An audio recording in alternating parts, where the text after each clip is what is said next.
Hey, Vault Dwellers. Are you wondering what you should do once you get out of Vault 76? If so, this video is for you. We're going to walk you through how to get started, how to find some materials, how to scrap stuff, how to make a camp, and how to find the story missions to get you started building your character the way you want. You ready? Let's go. We'll start by creating a new character, which you've probably already done. But in case you didn't, I want to show you a couple of things inside of Vault 76 that you want to grab on your way out the door. Good morning, Vault 76. This is the Overseer. I hope you all enjoyed the party last night, even those who may have overindulged and overslept. But it's time to get up and get out there. We've been locked away long enough. Today is Reclamation Day. It may be time to leave, but I'll never forget the day you all entered Vault 76. You come from every walk of life, every race, color, and creed. But you all share one very important trait. You are this country's best and brightest. More importantly, you'll always be my family. You have been tasked with nothing less than the rebuilding of America. Such a huge responsibility. Just know that Vault-Tec is proud of you. I am proud of you. When you hear this, it means I've been gone for several hours. I've got my own mission out there in Appalachia. This is the Overseer, signing off. Message repeats again. 24 hours. System go. She talks a lot. So you'll have an opportunity to go through your Pip-Boy and to use all the stuff you just saw me grab. I'll go through some of it as we're walking. But you need to go into the Overseer's office and grab the holotape. So you can either play it or you can eject it.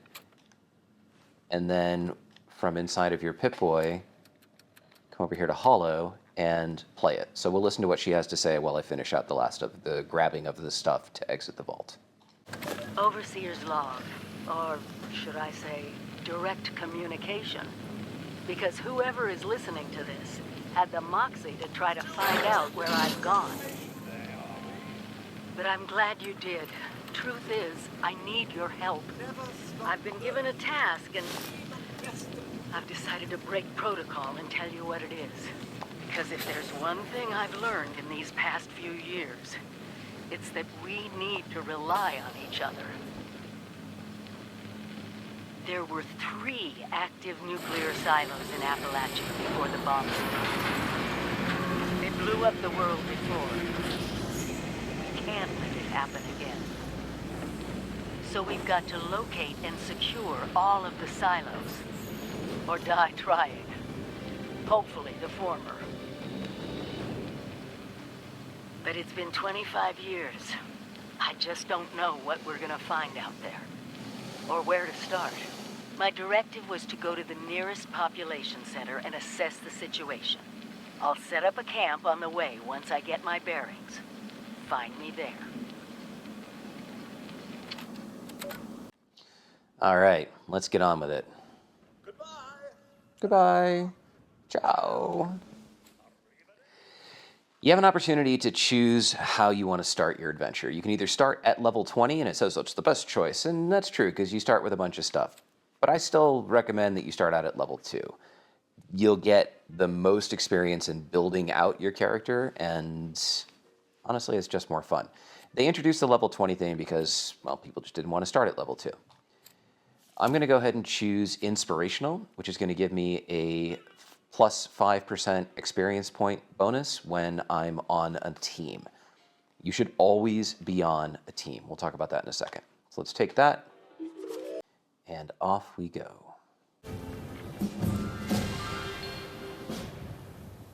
Because we picked up the Overseer's log, we automatically start the Wayward Souls adventure quest.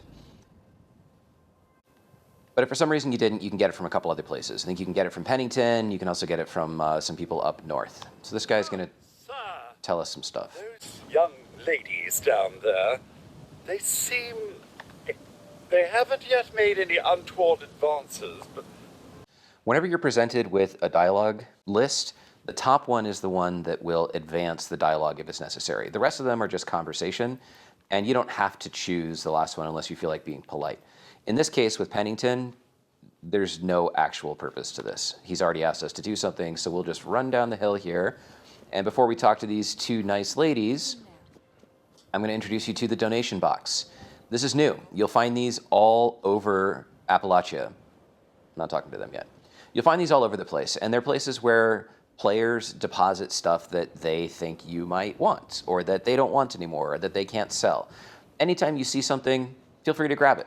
Grab some 10mm rounds and a Molotov, and I will go in and make the Molotov my default.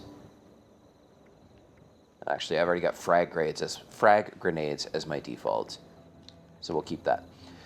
So as you get bigger, remember to help the little guys out and drop stuff in the donation box. Whoa, whoa.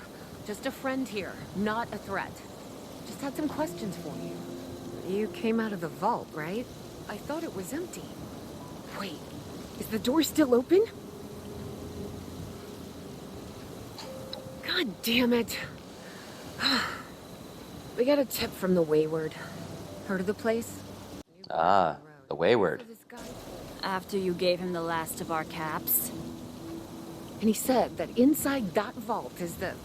You know, that's where the big one is. Our last chance to turn our lousy luck around. Anytime people are talking and you can read on the screen faster than they're talking, feel free to click X to just skip through the dialogue.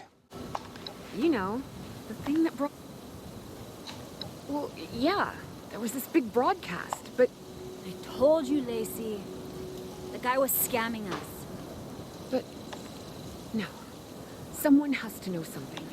Poor Saps. Wonderful. Thanks for answering some questions for us, I suppose. Seems only fair I return the favor. Anything we can answer for you?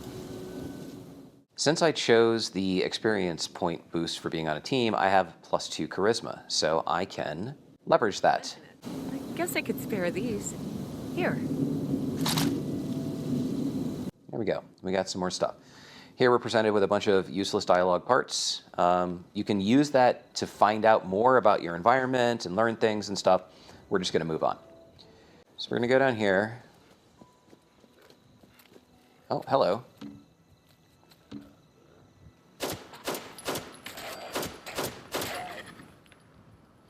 Left trigger allows you to aim. Right trigger fires. Anytime you kill anything, pick up whatever it's carrying. And you'll see an option there for nearby corpses. If you have a bunch of dead enemies, you can press that and it'll show you all of the items on all of the enemies. And you can just press square. Again, I'm on a PlayStation, so if you're on something else, you'll figure it out. But press square and you can take them all. Press square again to reload your weapon, and press and hold square to holster it. In some cases, if you're carrying a large weapon, holstering it will allow you to run faster. If at any point you want to bring your weapon back out, you can just use left trigger to aim, or right trigger as well. You see I've got a ghoul up ahead. That is VATS. VATS is a targeting system. On PlayStation, that's left bumper.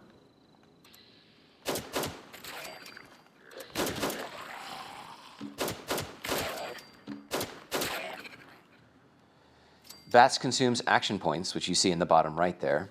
And as a small player, I don't have very many action points, so when it runs out, VATS no longer works.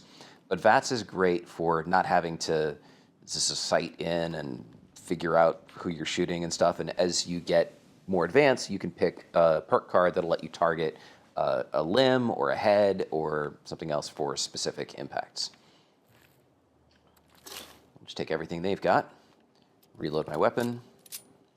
All right. Up ahead, you have an NPC. If you look at a character and you get a white bar up ahead, that means they are not your enemy. They're not necessarily your friend, but they're not your enemy. If it's red, they're your enemy. As long as somebody's not your enemy, you can do stuff.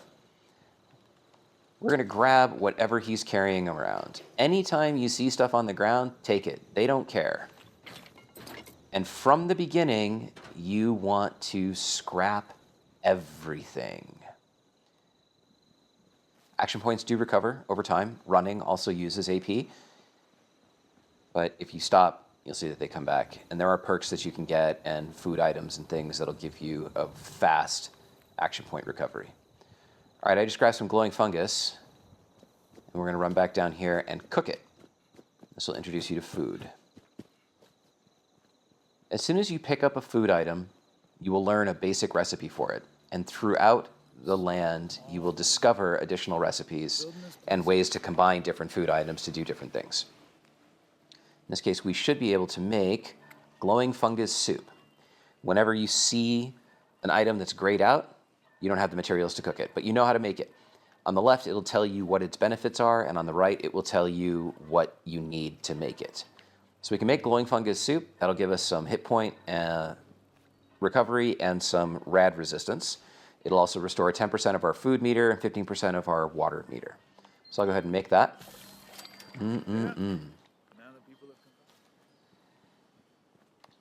To eat the food, we'll just come in here under item, come over to food and drink. You can see I've already got some other food, but we'll go ahead and eat a glowing fungus soup to restore my hit points. Now it also gave me some rads, but that's okay.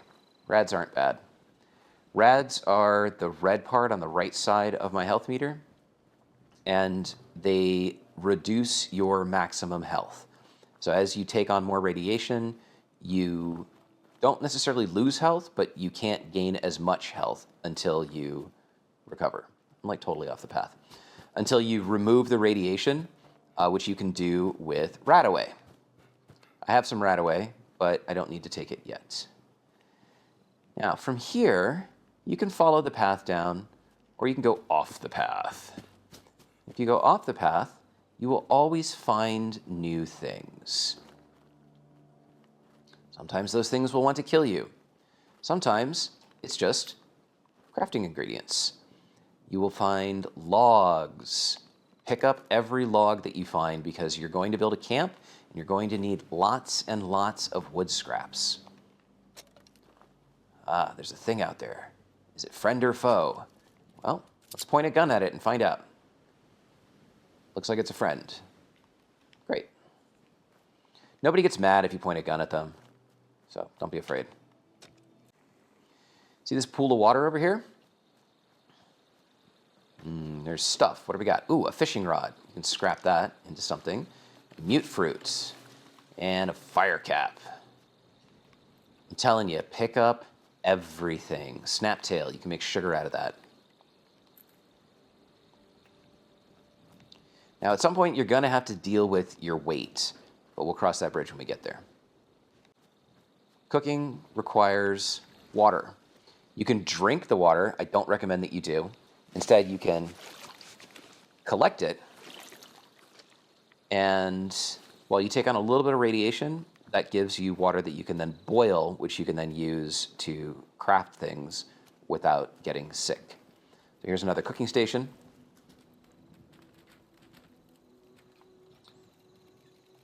And you can see that I can make some boiled water. I can make some mute fruit juice, which gives me a boost to my agility. And I can make simple bloodleaf tea, which gives me some increased disease resistance. What else can I make? I can make fire cap soup for energy resistance, or silt bean soup for increased endurance. I'm going to go for that.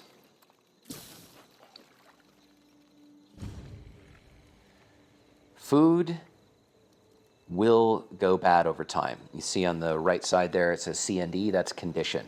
When that goes to 0, it becomes spoiled food, and you can use spoiled meat, spoiled food, spoiled vegetables to make fertilizer. Otherwise, just throw it away.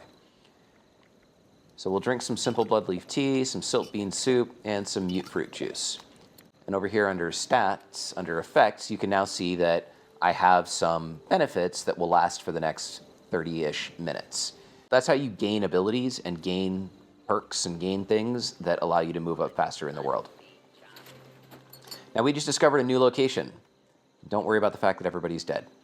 When you see lots of dead people that shouldn't be dead, it just means that the server that you're on is overloaded and it's killing off NPCs rather than killing off players. It happens all the time. They weren't important anyway. This is a workbench. This particular one is a Tinker's workbench. Somewhere else in here, here's a power armor station. They've also got a weapons workbench, and there's probably an armor workbench somewhere. I'm sure there is. Ah, there it is right there, an armor workbench. At any workbench, you can scrap items. So I just selected square for scrapping, and if you see down at the bottom, it says scrap all junk. The junk is the stuff that I've been picking up, like wood scraps and canisters and fishing rods and things like that. Those things have weight, and you can see on the bottom left there, the little, I guess it's like a kettlebell or something, and it says 106 out of 165. That means I'm carrying 106 pounds, and the maximum that I can carry is 165. Now watch what happens when I scrap all the junk. I went from 106 down to 85. I still have the components of the junk, but they weigh a lot less. So scrap your junk. Next, you want to look at weapons and things that you've picked up. You can scrap any weapon and get materials out of it, and you'll use these materials to make other weapons, to make camp items, to make stuff like that. So from the very beginning, pick up everything you find and scrap it. You can also sell weapons to vendors, and we can sell weapons and armor and even junk to vendors. Every single vendor has 1,400 caps per day, and it's shared across all vendors. Try your best to max out the vendor every single day. And that way you'll collect all of your caps, and you'll use those caps to buy plans, to buy weapons, to buy things that you need in the game without ever having to spend any of your own money. Some things you can scrap and you don't get anything for it, but in this case, that doesn't also doesn't weigh anything. But I don't want it, so I'm going to scrap it. You can use these workbenches to create items if you have materials. Now, I have a player that knows how to make lots of things, which is why you see that I'm capable of making lots of stuff that has the little atomic shop icon next to it. Don't worry about that. In this case, if I wanted to make leather armor, well, I don't have any leather, so I can't make it. And that's okay. These machines, medical supplies, and ammo vending machines, honestly, they suck. You can buy stuff from them, but it's stupidly expensive, and it's a bad use of your caps. Now this dude right here will give you a daily mission. So he's cool if you want a mission to go and do something. Otherwise, well, let's get a mission from him. We've had reports that a dangerous cult. They're part of a larger organization that extends all throughout Appalachia. Learning more about them will help us combat their spread. I'd like you to go into those caves and gather some of their ritual artifacts for study. You'll earn a fine commission for returning them to me. Be careful. The Cult of the Mothman is dangerous. They'll no doubt protect those artifacts with their lives. All right, we now have a daily mission. Daily missions are just that. They're daily missions. You can get them from various NPCs around the map, and you can get a new mission once per day. It's a way to get a special mission, gain some XP, pick up some cool stuff. In the beginning, they're fun, and they're great ways to get distracted. Once you've completed all the story missions, then you'll still find yourself spending a lot of time running around the map doing stuff, and daily missions are one of those things. I'm going to jump into my Pip-Boy and come over here to data, and you'll see that I have one main mission, which is also up on the right-hand side of the screen there, Wayward Souls, and I now have a daily mission. This is not selected. I can toggle it active, and now you'll see on the top right corner, it also showed up. For those of you who wonder what to do when you have 35 things up there, you can come into here and deselect various missions. Another option is you can, so dramatic. In the map, you can see where these missions are. Now there's two ways to do this. One, you can come into the map and you can actually just look and see. The other one is from inside of your Pip-Boy, you can select the mission and click right bumper or whatever it is on your interface to take you to the location of the map where that mission is. Some missions, when you get them, automatically become active. If you don't want it to be active, well, then you can turn it off individually. Or if you have a ton of missions, you can find the one that you want to work on, and you can make only that mission active. That will deselect every other mission that you have, and it'll just help keep your world clean. You will find yourself getting distracted in Fallout 76. You don't have to go to the Wayward and start the story missions. In fact, we're not going to do that right now. We're going to run over here and kill a bunch of cultists, and then we're going to go down to the Wayward, because this area is just a fun place to run around in. In fact, You see how big the map is? The map is divided into several sections. This top left corner here, where it's all green, this is known as the forest, and this is where you want to start. Nothing in here is that big and not going to kill you very quickly. This down here is the ash heap. Over here is the Savage Divide. Over here is the mire. And down here is the Cranberry Bog. Cranberry Bog will kill you quick. Mire will kill you pretty quick. Savage Divide will kill you slowly. Ash heap will kill you medium fast. And the forest is generally filled with kittens. So when you start out, stick to the forest. All right. On my HUD, which is that thing down below that has all those little icons on it, you can see, if you face in a direction, there's like a door there with a mission marker above it. That's a diamond mission marker, which means that it is an optional mission. It is not a main mission. Over here in this direction is a door with a square above it. That's a story mission. And then if I center that one, you can see there's like a symbol of a farm, but it's kind of hollowed out. That means I haven't discovered it yet. Notice that on the right-hand side of the HUD is that door with the triangle. Well, that doesn't mean that it's just a little bit to my right. It means that it's somewhere to my right. And even things that are behind you will show up on the right-hand side of your HUD, telling you in what direction to go to find them. So the HUD is a good way to find things that you know, such as this icon in the center, players or characters who are allies. It'll also show you ones in red who are enemies, places that you haven't discovered yet but know about, and missions. So let's go over here and kill off some cultists. Before we do that, I'm going to join a team. You have lots of teams. You can create a team. Teams can be expedition teams, role-play teams, event, daily ops, and exploration, and you get a different benefit for the type of team. I'm going to join a casual team, and I'm going to join one that has the most number of players. See if they'll let a level 2 player hang out with them. The reason for this is because on a casual team, you get an additional bonus in experience points for each member on the team, up to ×4. You can see above each player, there's like a little blue bar that's slowly filling. Once that's filled, I'll be linked to those players and I will get the bonus. It takes a few minutes for that to happen. Being on a team doesn't mean that you have to do anything with that team. You should just always join a casual team because you will get XP faster. And XP is how you level up, and leveling up lets you do cool stuff, and that's how the game becomes more fun. Grab some log. Noodlepants is terrible at grabbing stuff, and she frequently needs materials. I am excellent at grabbing stuff, and I always have materials, so we like to trade. And that's something that you can do within Fallout 76. You can find people who want something, and you have it, and they might have something that you want, and so you can go ahead and work out what you want to trade. There are even very rare expensive items that you can do trades with offline. People will give you real money for some really hard to find items, and then you meet up in the world and trade those items. On PlayStation, you click the right thumbstick, and you see now it says hidden there at the top of the screen. That means I'm hidden. Nobody knows where I am. That's a good way to figure out if there are enemies in the area. If there are enemies, but they don't know where you are, that'll say caution. If they do know where you are, and being stealthy does nothing, that will say danger. And that means that you should... Ooh, I'm going to fall if I go into there. Shit, I might already... Okay, I made it.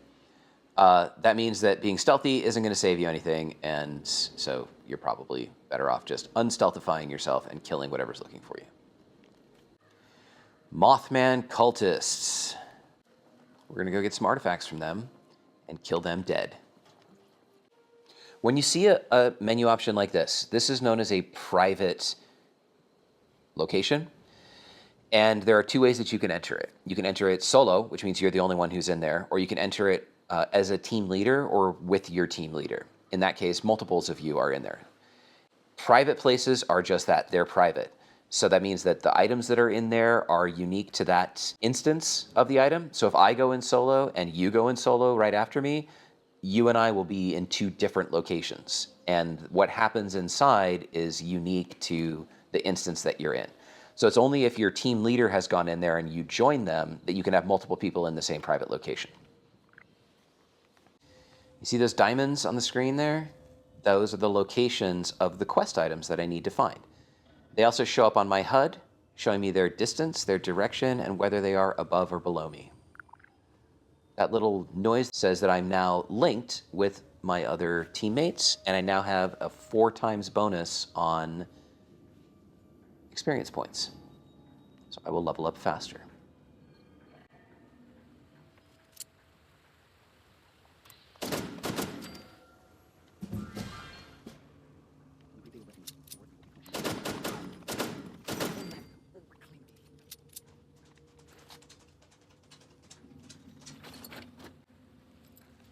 Oh, lockpicking. All right, the way this works is you have a bobby pin and you have 180 degrees in which to rotate it.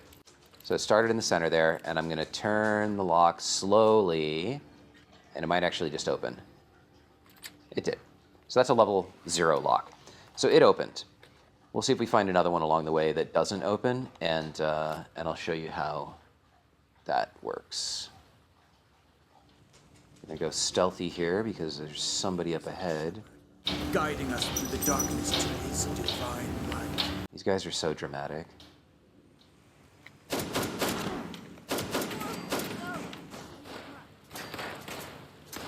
See how it says danger at the top? They know I'm here.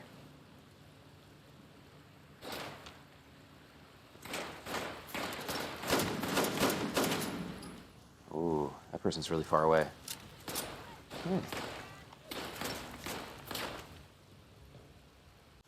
Let's get my artifact. Collect whatever she had, and let's see if I have a better weapon. Perhaps something, pistol, revolver. I don't have a long gun. It's gone back to caution, so they're forgetting that I'm here. Ah!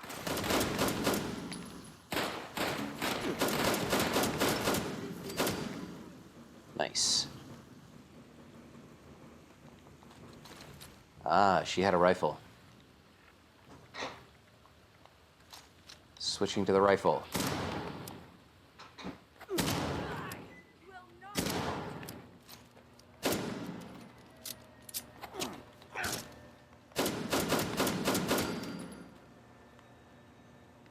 That rifle was really slow.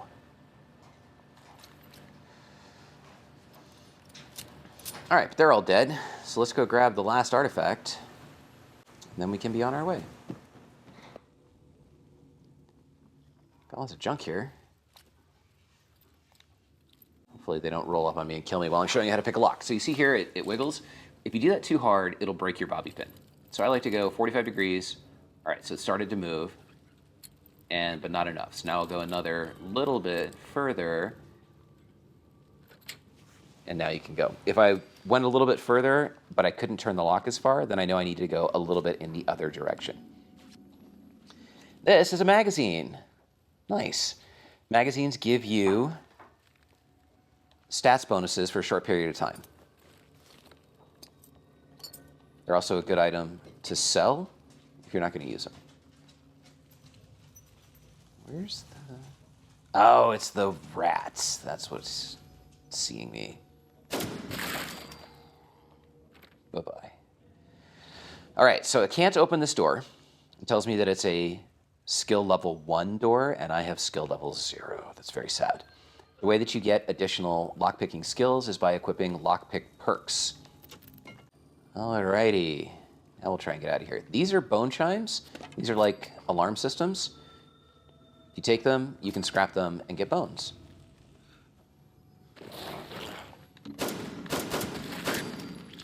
Mole rat.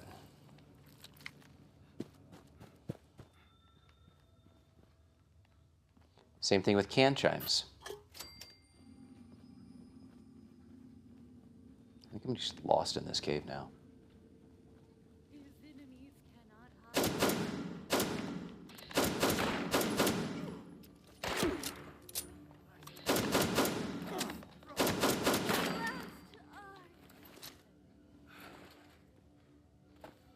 That noise that you just heard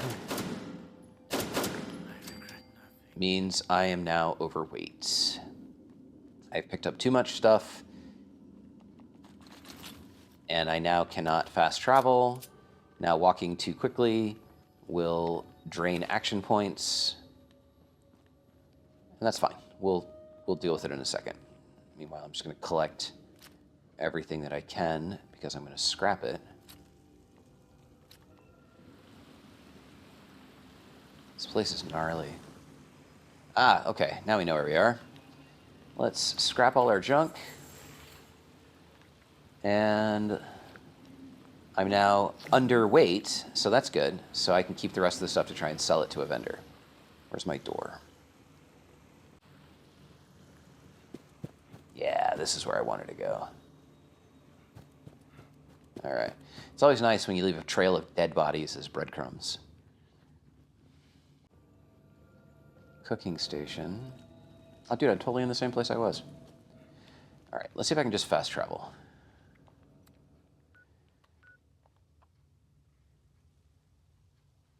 I have 15 caps. I'm going to spend 2 of them to just fast travel back to the mill rather than forcing you guys to continue to watch me run around. When you're done with the mission, return to the person who gave it to you. You're back. And turn it in.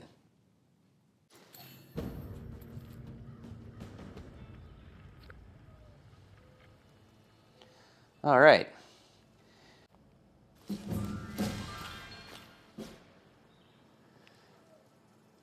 Now that I'm level 4, I was given a perk card pack.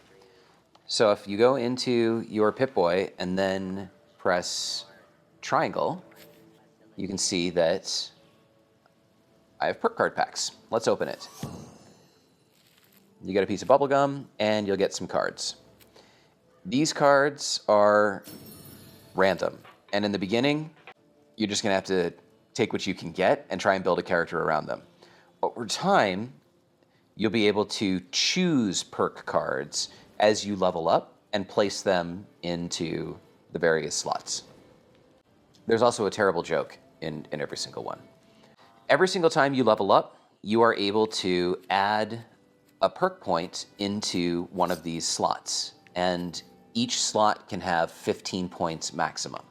We'll make a video on what each slot provides a specific benefit for. But for now, I'm going to put mine into intelligence.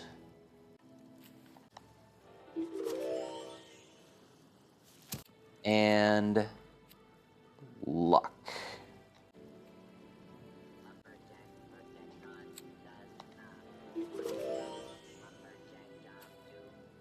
So now you can see that my specials, I have two charisma, 2 intelligence, and 2 in luck.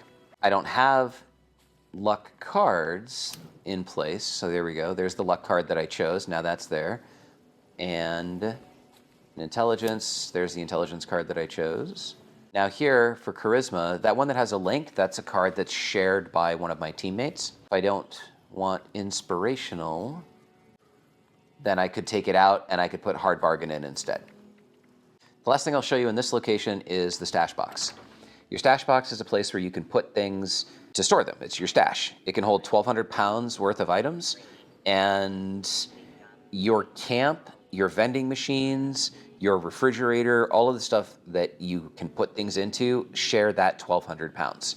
So you'll probably find before long that you've used it up just by storing stuff, and that's fine.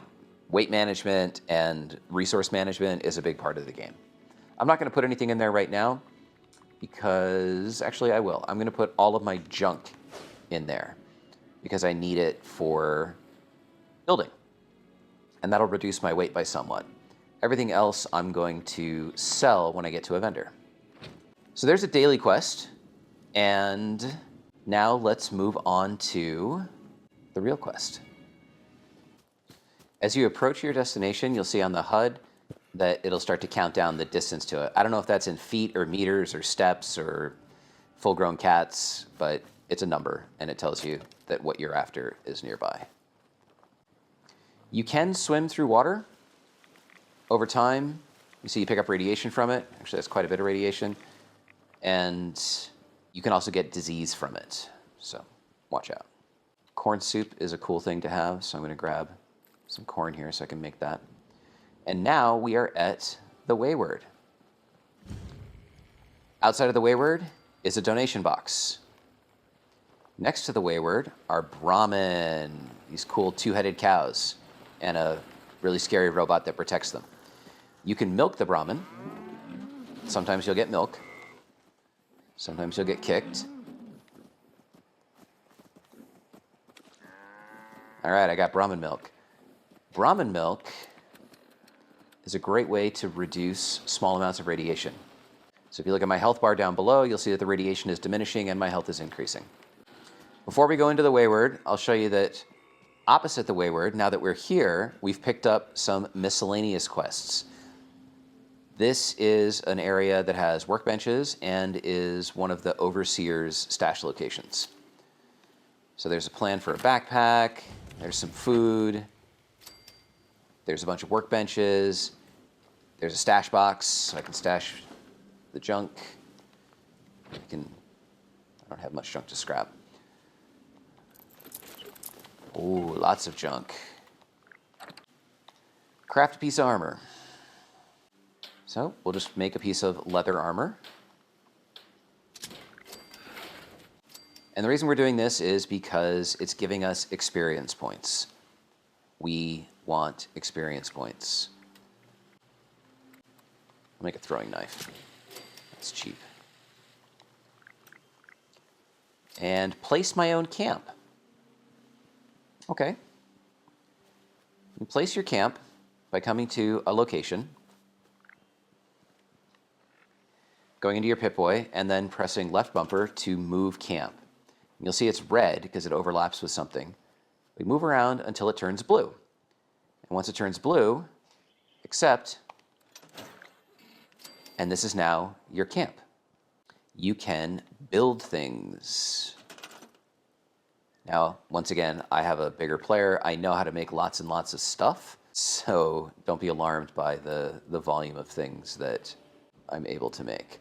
I am also part of Fallout First, so I can make things like Fallout First scrap box, which I'm going to make so that I can get my junk out of my stash box. So I will collect all of my junk, which unfortunately I have to do manually. So I'm just literally spamming the X button here to take all of this junk out. I'm going to store it there. Okay, so we just completed some miscellaneous tasks, got some XP for it, and now let's go to the Wayward and start our actual mission. This is the Wayward. It is also a private space, and this is where we'll start our next quest. So I will enter solo, and then we'll go from there. The Wayward is also filled with junk. It's a great place to come and pick up lots of stuff to scrap. And they don't care. Just take it all. Uh-oh. Tell me where Crane's treasure is right now! Sweetheart, honey, you picked the wrong time to get a drink. What are you? Hey! Who the hell are you? I have luck +2 and I have charisma +2. So I can do one of these two options. What are you? Shit. Jammed. Fine. But none of us are going anywhere till I get what I want. So just start talking and we can all go about our... Oh my goodness. Now I'm hoping you're here to have a drink and play nice. I've had a gun pointed at me more than enough for one day. I'm here to take all your stuff. This is Mort. He's an interesting character. He's a ghoul, but a good ghoul. And this is Duchess. Duchess is the one that you want to interact with to move the story mission along. She has cigarettes down here, and she's a vendor. So she has 1,400 caps. I'm going to come in, and I'm going to sell all sorts of stuff. I don't drink beer. I don't drink any of the alcoholic beverages that are in the game, because all they do is make you stupid. Oh, I don't need 36 stim packs. Good lord. I generally keep 10 stim packs and 10 Radaway. Now we've got disease cure and 5 antibiotics, which will also cure disease. So we don't need all of those. Managing what you're carrying is important. Let's talk. Well, not exactly the introduction to the Wayward I would have hoped for. Well, sorry about that, darling. First round's on me. Name's Duchess. There's something I could do for you. Your guess is as good as mine, sweetheart. He busted in here saying I needed to turn over the location of some fella named Crane, who I guess I must have served at some point or another. Since then, a steady stream of miscreants has been making my life irritating. Not exactly good for a budding business. Now that you mention it, I could use an extra pair of hands. See, that boy we put down? He's not the first of his crew to roll in here. But I want him to be the last. Normally, I'd send my people out to clean house, but my muscles run off, so I don't have the bodies to spare right now. But I'm willing to pay good money if you put an end to this for me. So, what do you say? That's what I was hoping. So, the details. Now, each of these boys came in asking after Crane. I'm thinking we can make that work for us. How would you grab the attention of a bunch of single-minded thugs? Notice I have intelligence 2+, so I can advance the conversation. I can advance the conversation faster. Well, aren't you a smart cookie? And I think I know just how to do it. Just give me 1 second. Not half bad. So what I have chicken scratched together here for you is the schematic for one, custom made, Crane Treasure Hunting Inc. sign. If I didn't butcher the plans too bad, it's got a little system built in that'll make sending out an advertisement and getting this gang's attention a snap. You just need to build it, use the tape it spits out to tell the world you're open for business, and then convince any punks that show up to tell you where their boss is hiding. They did teach you all how to build from schematics up in that vault of yours, didn't they? Yarp. That's the spirit. Hey, if you need a refresher, good old Morty Mort can help you out. What are you on about, Mordecai? Hey, nah, I'm not bragging or anything, but I've got some tapes that cover that very subject. Oh, Mort, not the tapes. Well, you find yourself wanting a refresher? Talk to Mort. Of course, you're gonna need materials, but we should have enough lying around to cover you there. Get you together a little care package. Throw some rations in there, too, so you don't starve on me. And so you know, you might have to break some of this scrap down for parts. But I can spot you some workbench materials, too, since you're doing me such a big one. Who knows? Maybe you'll learn something while you do it. You ready to get this show on the road? It is a lot to ask. Fine. I could do 75. But that's as high as I'll go. That means you're up to the task? Hot dog. Be good to have those dolts off our back at long last. Just make sure, once you find out where they're hiding, that their leader gets the message. The wayward gets left alone. Oh, and on the topic of leaders, you know, one of my people found this tape in the camp across the way, recorded by one overseer of Vault 76. It's a little out of date at this point, but it seems it might have been left for someone from her vault. Maybe it was waiting for you? Sounds like she set the camp up so her people could get some practice in self-reliance. Probably worth looking into if you think you could use a little refresher. All right.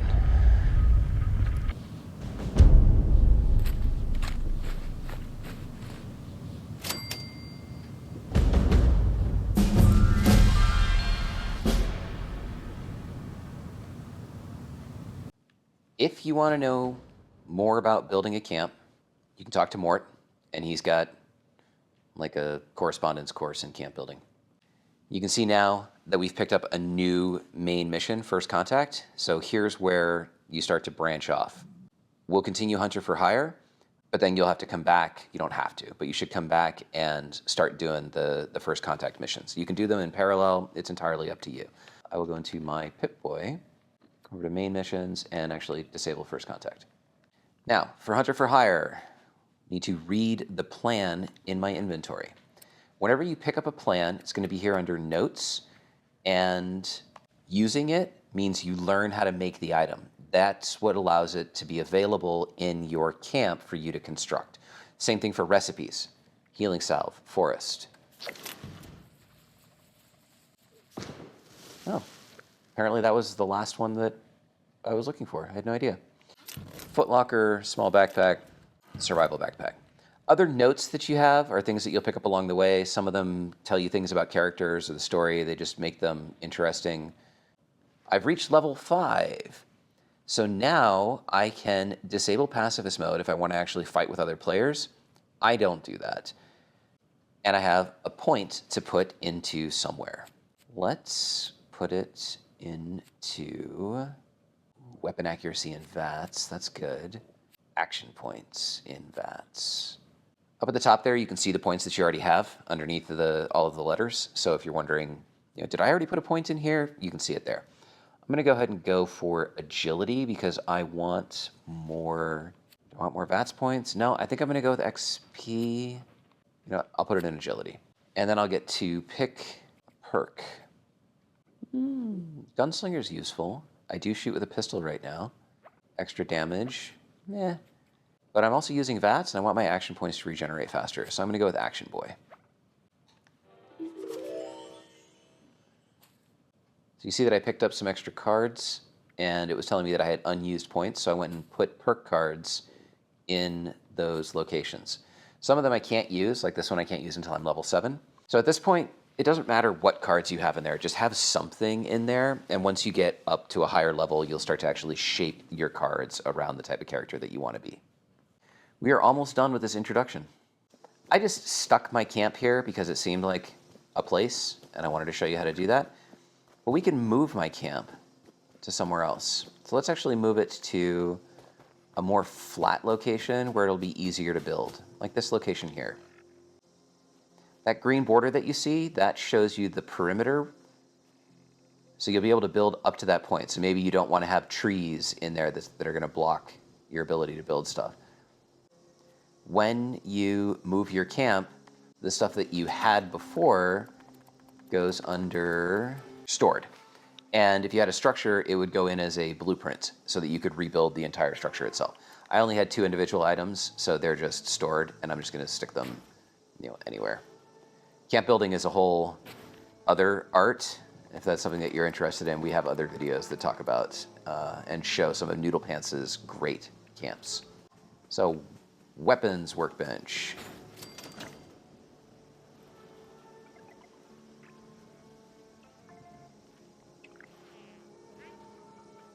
This is another player.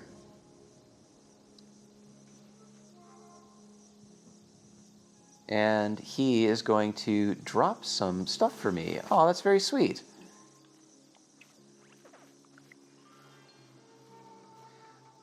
The Fallout 76 community is amazing. When new players come on the scene, bigger players will just show up and they'll just give them stuff. You'll find cool stuff in the donations box. I, with my larger player, will often make level 20 armor sets with modifications and enhancements and put those in the donation box for players. Weapons, all sorts of stuff. So if somebody runs up like that and starts making little emotes at you, just hang out for a second because they're probably going to drop some stuff for you, like 26 Stimpaks. These are things that Duchess gave me so that I could build a workbench and so that I could build the transmitter that I need. So I'm going to go ahead and scrap those to get the components. And now, you see, I have to build the crane treasure hunting sign at my camp. So we're going to go into build mode by pressing and holding the big button in the center of my controller. And under new, there's the crane treasure hunting sign. Dun, dun, dun. So we'll just stick that here. Look at the top right corner. This item requires 1 electricity. So I can build it, but it's not going to do anything. If I want it lit, I have to build a generator. I know how to make a small generator, so I will do that. I'll just place that here. So when you see little things there that you can build, that's build mode. If I press the circle button, I go to modified mode, and now I can do things like pick them up and move them around. I'm going to attach a wire from the generator to the crane treasure hunting sign. Oh, ta-da! And now I have a treasure hunting sign. It made an announcement when I built it that said that it had spat out a broadcast tape, And now you can see that my next quest objective is to go to a radio tower and activate that tape to tell people that there's a camp that they should come to. That location is over here on the map. So we can go there and we can do that, but I'm going to leave that for you. This has been your introduction into how to start playing Fallout 76. Pick up your first missions, build your camp, scrap some stuff, get daily quests, and with this, you should have enough to get started and have a really good time. So, thank you so much for watching. I will see you later.